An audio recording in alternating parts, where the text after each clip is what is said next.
Somebody stole my calendar. Has that ever happened to you? When somebody completely takes your calendar away from you, you aren't able to determine one day from another day. Can you imagine how your life would be affected if you no longer had any record of important anniversaries, seasons, and holidays? In fact, you would not be able to participate in any special occasion simply because you would not know when it was taking place.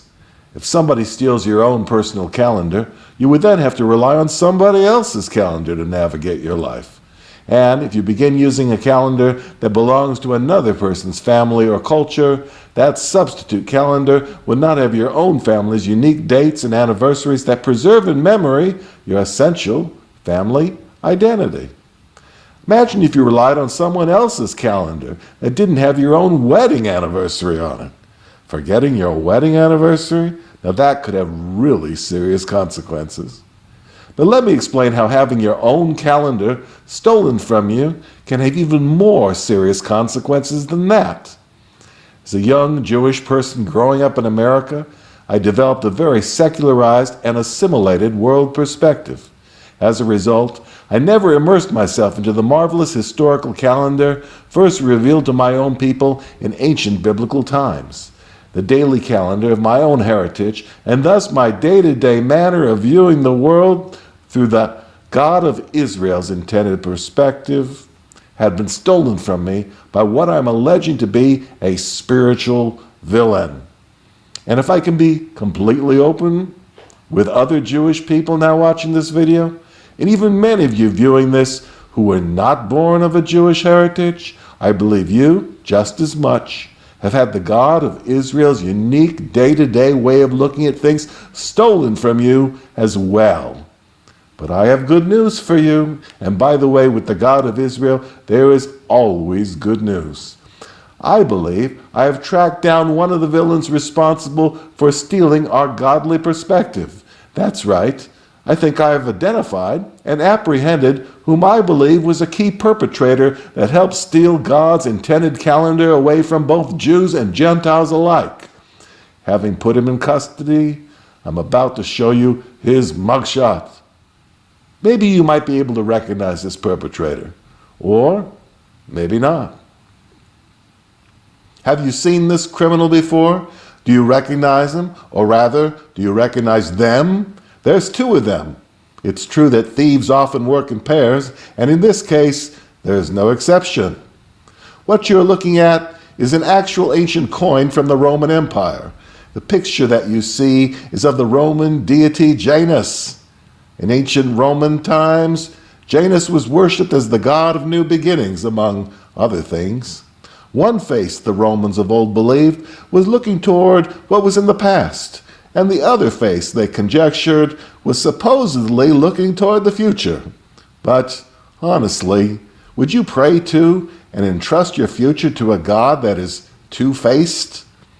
Are you still having trouble recognizing Janus and why he is now being formally charged as a dangerous calendar criminal? Well, let me help you recognize him.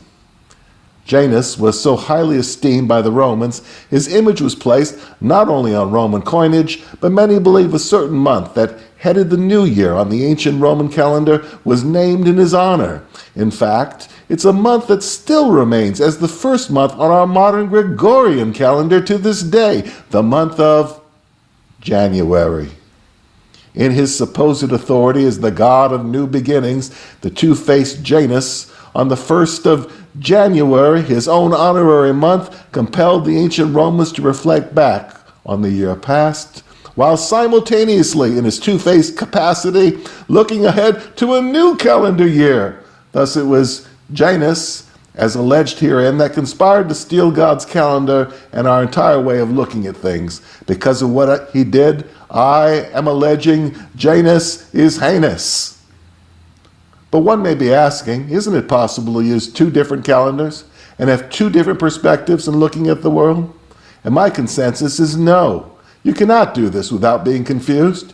You cannot look at the world two ways, lest, of course, you have the luxury of two sets of eyes, like somebody I know. It is important to also understand that Janus could not have become a notorious calendar criminal without having an accomplice. Janus, who is a villainous spiritual entity, had no authority on earth to create a new month and usher in a supposed new year all by himself. No, he needed the help of humans in high places of authority, Roman emperors. I hereby allege that they and Janus conspired together to proclaim by imperial ordinance the Roman New Year on January the 1st, an ancient decree which still confuses most people to this very day. Your Honor, I rest my case. So, maybe your calendar has been confused or even stolen, just as mine was. If your calendar was confused, don't feel bad. If you look closely at the face, or rather, the faces of Janus, they look very confused as well. Nevertheless, as a young American assimilated Jew growing up, I have to admit to you, I suffered from even more confusion.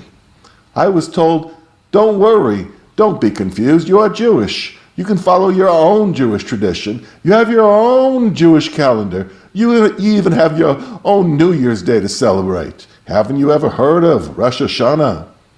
Many of you know Rosh Hashanah literally means in Hebrew the head of the year.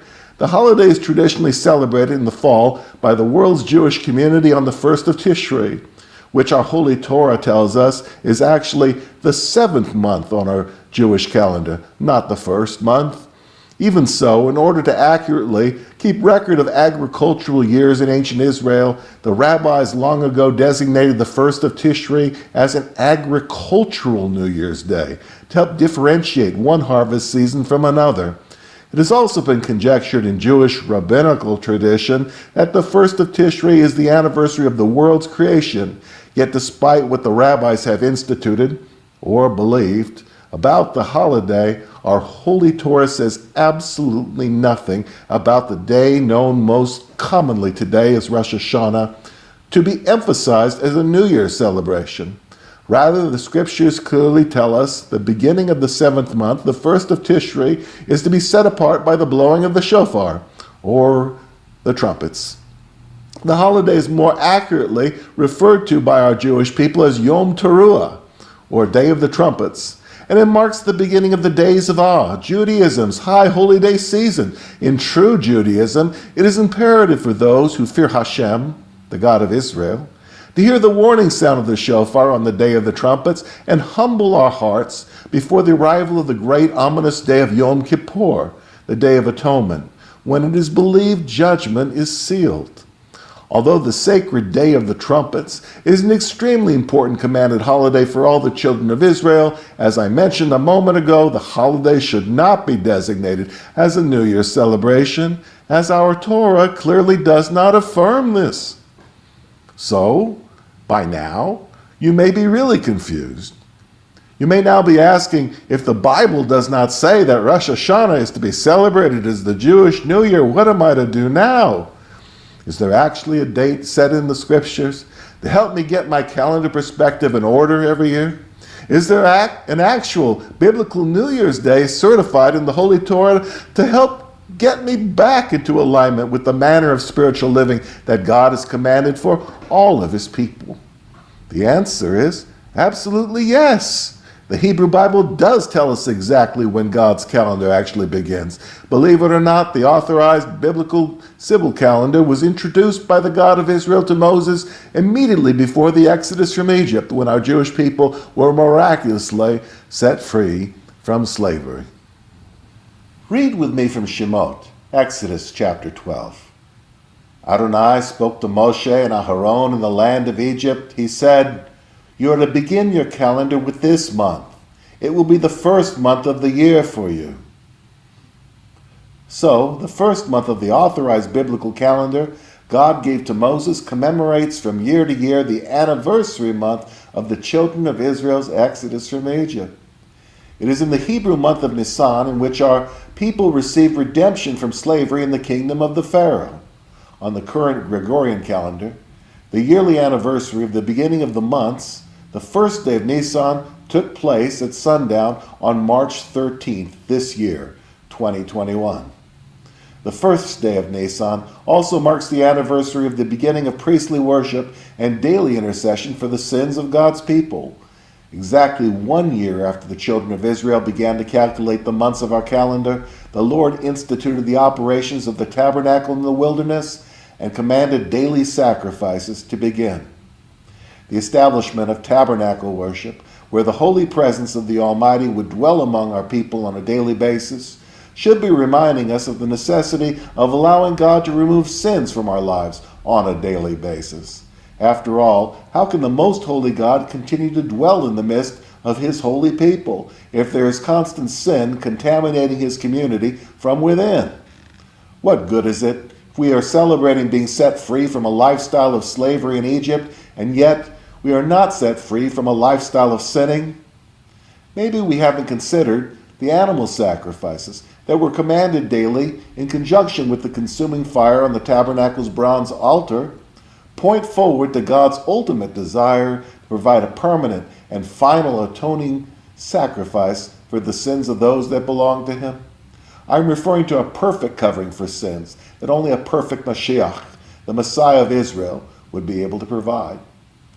So, if using the right calendar would help remind us year to year of such important things as these, wouldn't it be important, year after year, to be living our lives in accordance with the right calendar? Makes sense to me.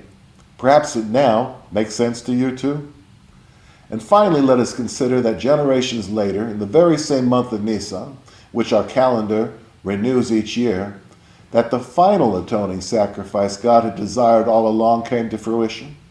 It was a sacrificial atonement made for both Jew and Gentile alike. In fact, it was made so that we could all be united together permanently, a perfect covering for all of our sins.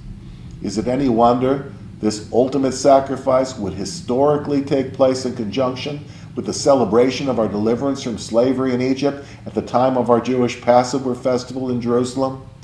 God was indeed providing at that time the greatest celebratory victory possible, a permanent victory for God's people over slavery to sin and death. Rav Shaul, or the Apostle Paul, if you will, reliably testified to the congregation at Ephesus in regard to Messiah Yeshua's intercession for a humanity reconciled to the Father in heaven. Here is the revelation as revealed to the Ephesians. For he himself is our shalom. He has made us both one and has broken down the mechitza, which divided us by destroying in his own body the enmity occasioned by the Torah with its commands set forth in the form of ordinances. He did this in order to create in union with himself from the two groups a single new humanity, and thus make shalom, and in order to reconcile to God both in a single body by being executed on a stake as a criminal, and thus in himself killing that enmity.